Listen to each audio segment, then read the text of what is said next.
Okay. Advanced Algebra, Topic 9, Section 7. Solving systems of equations.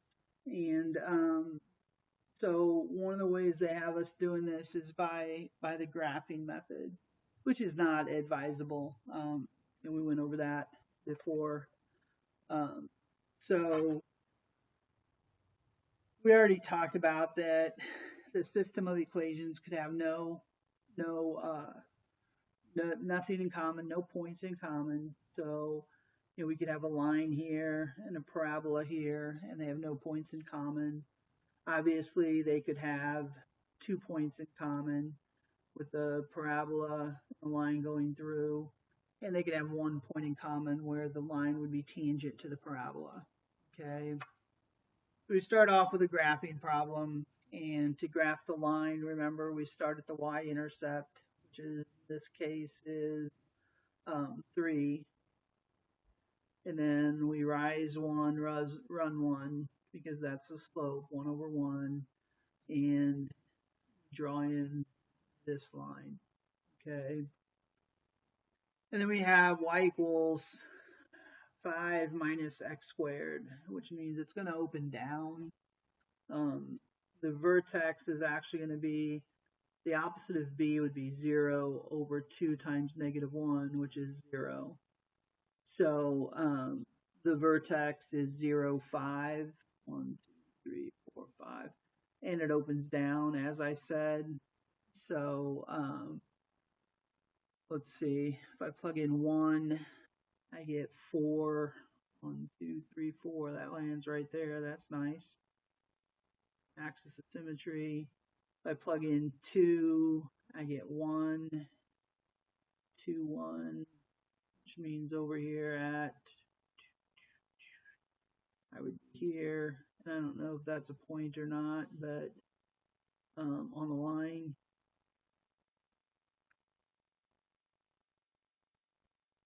it is.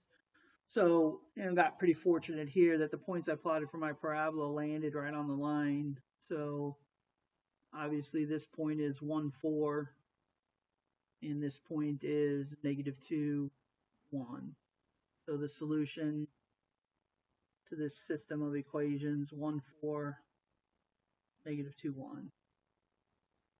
And, again, we got lucky that it landed where it did. If it doesn't, then, we're guessing fractions. So the better way to solve these is by using substitution. Since it's y equals and y equals, then I just set them equal to each other. X squared minus 6x plus 8 equals 2x minus 4. And so I would subtract 2x from both sides, and I would add that 4 to both sides, and get x squared minus 8x plus 12, and that's going to factor to x minus 6, x minus 2. So x equals 6, x equals 2. When x is 6, I'm going to plug it into the linear equation. So when x is 6, I get 12 minus 4, y is 8. When x is 2, I get 4 minus 4, y is 0. So these two intersect at 6, 8 and point 2, 0. And that's really all there is to it. Obviously, if we do that and it does not factor,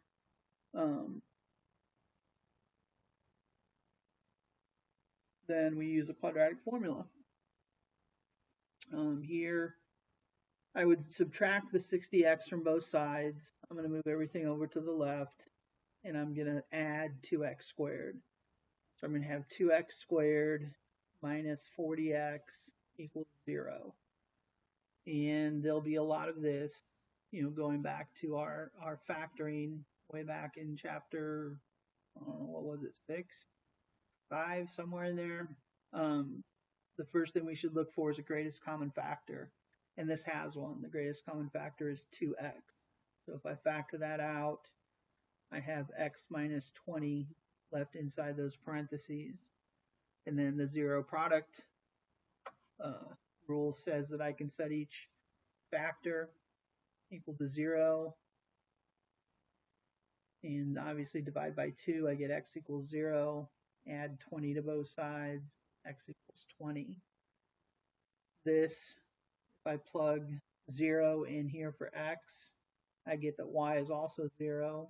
And if I plug in 20 here for x, I get that y is 400. Would not want to use the graphing method on that. So those are my two solutions, 0, 0, and the ordered pair 2400.